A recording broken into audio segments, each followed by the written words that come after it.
सुप्रभात बच्चों, मैं आपकी हिंदी शिक्षिका उषा कौशिक। तो आप सभी को ऑनलाइन कक्षा में स्वागत है। आज आप सब पढ़ेंगे वर्ग 3 की हिंदी व्याकरण और आपका पाठ है 15 और शीर्षक है विराम चिन्ह।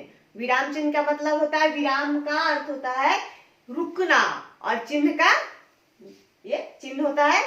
तो आप पाठ पढ़ते हैं, पढ़ते समय आप अक्सर कहानी या कविता पढ़ते होंगे तो उसमें चिन्ह कुछ दिए, पुण्य विराम रहते हैं, विराम रहते हैं, अल्प विराम रहते हैं, विषम आदि बोधक चिन्ह होते हैं। तो इसमें कई सारे चिन्ह हैं, परंतु आपका जो वर्ग 3 है उसके लिए प्रमुख विराम चिन्ह आपको भी पढ़ना है, जिसमें कि है ये 4 है।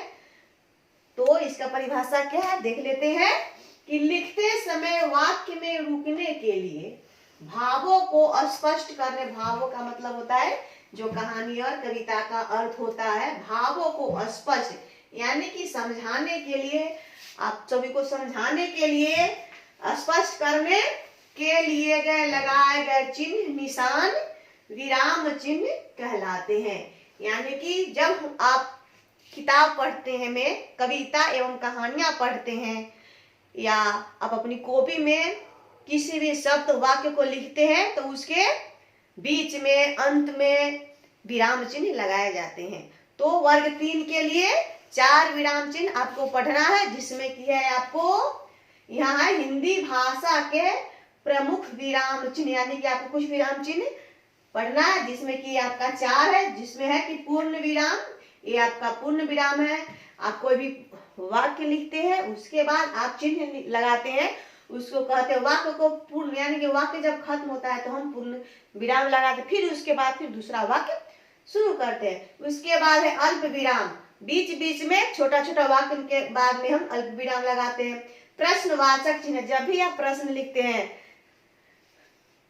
किताब को पढ़ते हैं तो प्रश्न उसमें दिया रहता है, फिर मैं आपसे से पूछती हूँ, इसमें है कि आपका, यहाँ पर प्रश्नवाचक चिन्ह लगाया जाता है कि आपका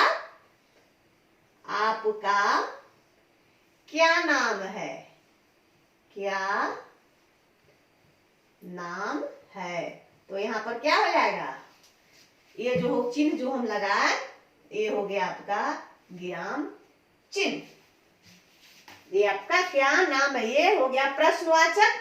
और अगर ये पूर्ण विराम है, क्या पूर्ण विराम के लिए क्या हम वाक्य बनाएंगे, जैसे है राम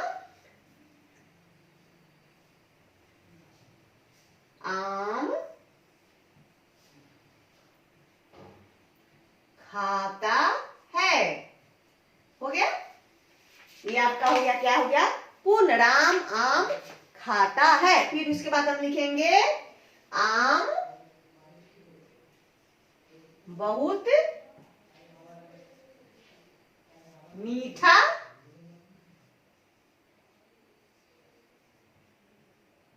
होता है, हो गया। राम आम खाता है, फिर यहाँ से दूसरा वाक्य हो गया, ये वाक्य पूरा हो चुका है, आम बहुत मीठा होता है। फिर यहाँ पर हम पूर्ण विराम दे, ये आपका पूर्ण विराम का प्रयोग किया गया। ये है प्रश्नवाचक, यानी कि प्रश्न लिखने के बाद उसके लास्ट में हम प्रश्नवाचक चिन्ह लगाते हैं, या फिर इसको क्या, क्यों, इन सब चीज में इस सब का हम क्या, इसका इस प्रश्नवाचक चिन्ह का हम प्रयोग करते हैं, क्या, क्यों, कैसे।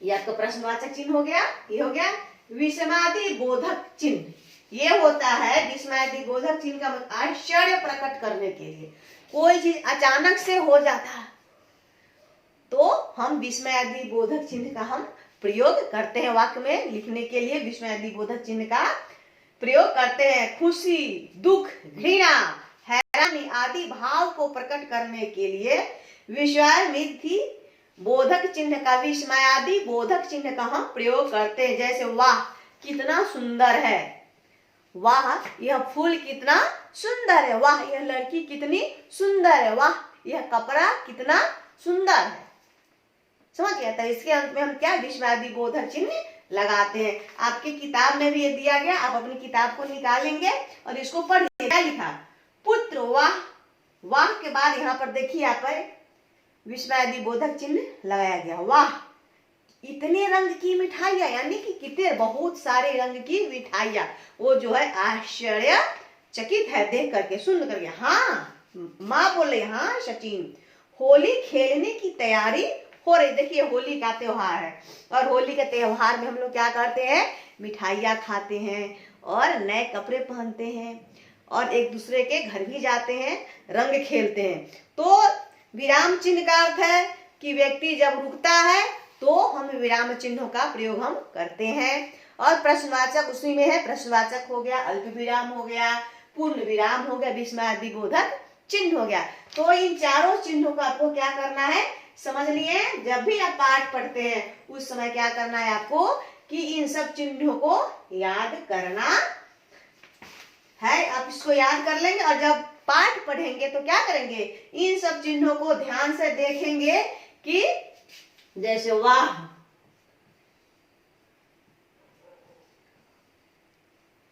कितना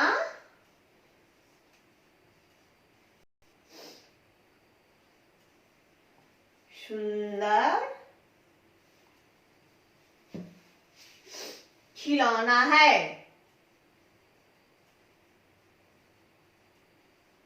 खिलौना है। बहुत सुंदर गुड़िया है, बहुत सुंदर गुड्डा है। जो कुछ ऐसी चीजें होती है जिसको देख करके हमारे मुंह से अनायासी वाह निकल जाता है। ये हो गया वाह कितना सुंदर खिलौना। इस प्रकार से वाक्य मिलेंगे और इस तरह से चिन्ह रहेंगे तो आप समझ जाएंगे कि ये हम पूर्ण विराम है, ये अल्प विराम है, प्रश्नवाचक चिन्ह है, विस्मयादि बोधक चिन्ह है। आगे तो ये हो गया आपको, ये आपका हो गया। फिर यहाँ पर देखिए इस पाठ में हमने क्या जाना, तो आप इस विराम चिन्ह को पाठ पढ़े तो इसमें क्या जाना कि हमें विराम का अर्थ होता है रुकना, और वाक्य को लिखते समय या पढ़ते समय हम क्या करते हैं, विराम चिन्हों का प्रयोग हम करते हैं। आगे है कि आपका प्रश्न है यहाँ से, विराम लिखकर देखे नीचे दिए गए वाक्यों में सही विराम चिन्ह लगाइए। अब आपको यहाँ पर वाक्य दिया गया, श्री राम ने रावण को मारा। देखो यहाँ पर क्या आ जाएगा, पूर्ण विराम हो गया। क्या पिताजी ने खाना खा लिया, क्या तुमने खाना खा लिया, क्या पापा आ गए, क्या माँ चली गई, तुम क्यों रो रहे हो, तुम क्यों हंस रहे हो। ये सब क्या है, ये सब प्रश्नवाचक। हम प्रश्न किसी से पूछते हैं, आप भी अपने घर में बात करते हो कि तुम क्या कर रही हो, तुम कहाँ जा रही हो, तुम क्या खा रही हो, तो ये सब जो है वो उसमें क्या लगेगा, प्रश्नवाचक चिन्ह लगेगा। और आगे से तुमको उत्तर मिलता है कि मैं खाना खा रही हूँ, मैं बाजार जा रही हूँ, मैं विद्यालय जा रही हूँ, तो ये सब क्या हो गया, ये उत्तर हो गया। तो इसके बाद लगेगा आपका पूर्ण विराम। समझ गए। खिलौना, बंदर, हाथी, घोड़ा, इस सब के बीच बीच में हम कौन सा चिन्ह लगाते हैं, ये अल्प विराम चिन्ह लगाते हैं। ये समझ लिए। उसके बाद आपका है प्रश्नवाचक चिन्ह, समझ लिए गए।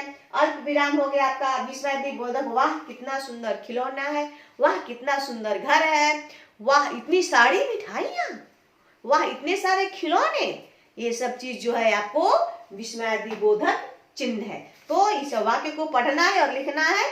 नीचे दिए गए विराम चिन्ह के नाम लिखिए। यहाँ पर विराम चिन्ह है, देखिए अल्प विराम, प्रश्नवाचक, विस्मयादि बोधक चिन्ह है, उसके बाद है ये पूर्ण विराम। तो आपको देख लिए सब। उसके बाद है दिए गए गद्यांश में गोले की जगह उचित विराम चिन्ह लगाइए। अब देखिए यहाँ सचिन तेंदुलकर का जन्म 24 अप्रैल 1973 को मुंबई में हुआ। यहाँ पर क्या होगा, पूर्ण विराम होगा। उनकी माता का नाम रजनी तेंदुलकर और पिता का नाम सचिन तेंदुलकर है।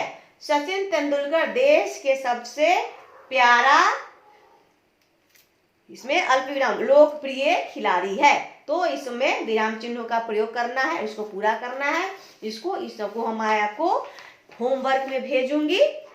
तो आपका ये पाठ जो 15 है विराम चिन्ह वो समाप्त होता है। तो आप इस सबको अपनी क्या करेंगे, कॉपी में लिख लेंगे और इसे समझ लेंगे। और जब भी पाठ पढ़ेंगे तो आप इन चिन्हों को ध्यान में रखेंगे। तब तक के लिए धन्यवाद। फिर मैं आपको अगले वीडियो में मिलती हूँ।